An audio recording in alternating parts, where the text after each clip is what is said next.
I think about how hard it is today as a teacher to try and get 10 adult students to meet at the same place at the same time for a field trip in downtown Chicago.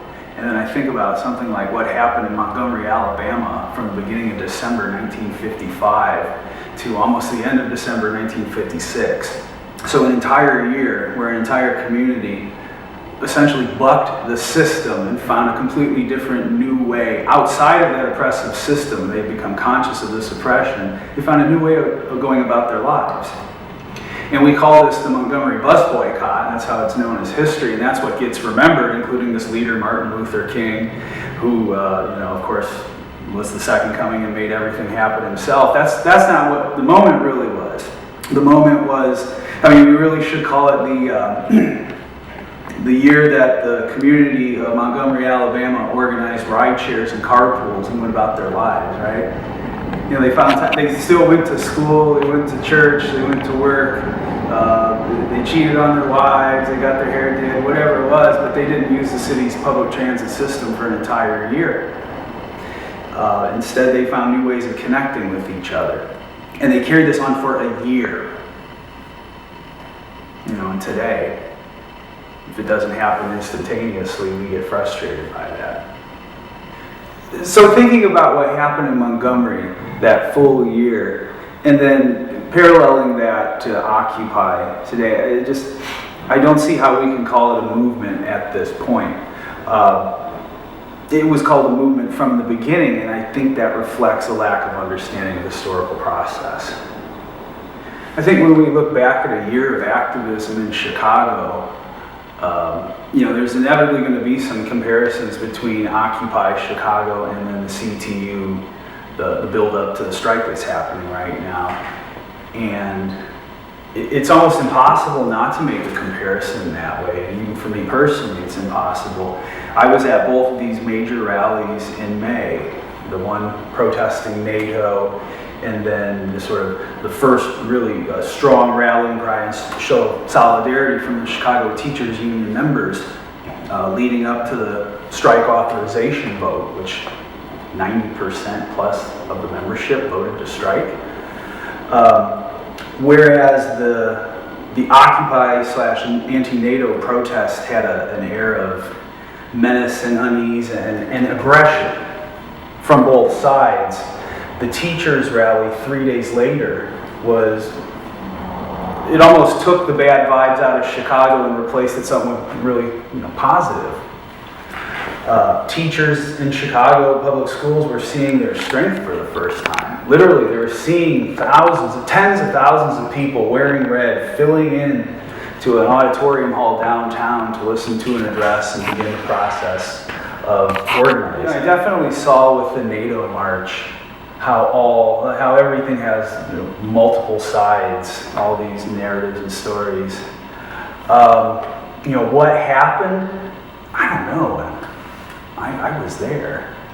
I discussed it. A few radio interview people stopped me and asked, why are you here? And I told them even then, I don't know why I'm here. And they looked so disgusted when I replied, but that was the honest truth. I don't know why. I think it would have been much more powerful if we had had an aerial image of downtown in the South Loop, Chicago, with that perimeter of police officers, heavily armed, 10 miles all around, cordoning off this particular street. I think it would have been much more powerful if they would have had those police officers guarding absolutely nothing. Nobody had showed up for that. It felt like spectacle. And then to really top things off, I get home from what I come to understand as a collective moment of violence that we all experience, whether you're a protester or a pig. And then I get home and there are Facebook postings saying, we kicked ass today. Photo sets are popping up on Flickr. Take that, NATO. And I'm seeing all these photographs of these people, I'll call them leading occupiers, the ones who've been most invested and active in this. And now all of a sudden they have a title affixed to their name. They're now the brave or the badass. And they're tagging themselves in photographs. And, again, it's reinforcing what that moment was really about. I don't think it's the revolutionary way to get your name out there that way. How can you work when you're a known target now? And then after that, I notice all the posts about the depression that sets in after a moment like that. People being now targeted and known by local police officers, and we have to think, if we're going to bring about this change in a particular way, we have to have a strategic goal and tactics that fit.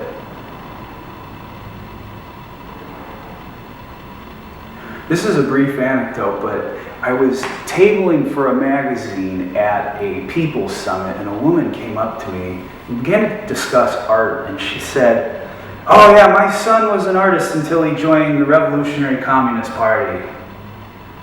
Oh, what a goddamn shame that is. What an absolute waste. A moment that really stands out at that anti-NATO protest occurred at State and Cermak, where a group of Iraq veterans were returning their medals. They were literally throwing their medals at the McCormick Center where the NATO conference was being held, and it was at that moment that the violence broke out. And of course everyone's concerned with, who started it, was it deserved, and a person's ideology is going to predetermine the narrative that comes out of a moment like that. And I'll just never forget, I'm standing there with the White Castles behind me, and they're making a buck. They're selling sliders and bottles of water to the protesters. And I look over and I see marching in from the west a line of police officers clad in heavy gear. They look like black turtles, like walking upright like Teenage Mutant Ninja Turtles, but completely clad in black. And somebody is in the background with a trombone playing the Imperial March from Star Wars. And I'm looking around and I notice everybody is enjoying it in their own way. And I said very meekly, very quietly, "You're all enjoying this." I wasn't at all. Not that that's the intention, to enjoy it, but I think I came to understand what that moment was about. And it was about unleashing these aggressions that people have. And yeah, they're real, I have them too, but that's not the revolutionary way. We live in interesting times, for better or for worse. And in these moments of instability, I guess it can provide some comfort to understand. I guess we're never going to know where things are going. We can't predict, but we can anticipate the general social motion. With a science of society, you can look back into history and you can see the old historical axiom of form stays the same, content changes. And you can see a process by which social consciousness develops. The first stage is a stage of awareness. People begin to A, see that there are problems, B, understand that these problems are systemic and not just either blips or the fault of the people who have these problems. It's not my fault I have extraordinarily large student loan debt because of my desire to learn and transmit that information to other people. It's not anyone's fault they're born into poverty. It's a perpetuating system we sustain with our actions. You begin to realize that really we're blaming victims here. The next stage is a stage of social consciousness. People begin to see the connectivity between their struggles and other struggles, and they begin to better understand their position within the economic system and their relationships to production as well as their relationships to other people. And that's when you begin to see that solidarity being built and an understanding that develops that says, yes, we need to begin to take political power. It is in our best interest to do that. And that's that final stage of class consciousness when the revolution comes. If you look at United States history, you never really see us getting to that stage of social consciousness. Maybe after the Civil War and that brief period of Reconstruction before the reaction of what they call redemption knocks back the progress made by the Freedmen's Bureau and radical Republicans. But we are at a moment right now. I feel we're in a moment at the beginning of the cusp of the start of a movement from awareness into consciousness. And this would involve a paradigm shift. That should be very exciting to live through. When you talk about form and content with the social web and the way we communicate experiences to one another. I mean, what's changed, I think, is the functions of space-time, right? So my friend Aliyah from Bahrain can like my picture on Facebook from any point on the planet that she happens to be at, even though we've never been at the same point on this planet at the same time. So what changes is we can connect people on the other end of the planet, and we can do it almost instantaneously. I suppose what hasn't changed is we're still human beings, and we still annoy the hell out of each other from time to time. I see, or maybe I want to see, evidence of this paradigm shift in the streets, in the CTU strike, or in some of the accomplishments of Occupy. You know, you see so many grievances, and again, I want to see the beginning of the connecting of the dots of those grievances on different parts of the city and on different issues. Let's not just focus on student loan debt. Let's look at the concept of debt and profit in general and see where that's getting us. So thinking about what happened for that year in Montgomery, and thinking about the past year here in Chicago and where we're at and where we're going, from the beginning, it struck me as odd that we've called this the Occupy movement. From the beginning, I think history has to judge that. I mean, it's much more of a phenomenon at that point. But when we go back and look at this moment and try to understand what it was, we can't just look at the moment. We have to look at what has grown out of Occupy. And that is what I think will be the movement. And I think we can see how the level of awareness that has been raised via Occupy is intertwining with what we're seeing on the streets of Chicago with the teacher strike right now. You see it in the signs calling for more social workers and nurses and paraprofessionals in the schools.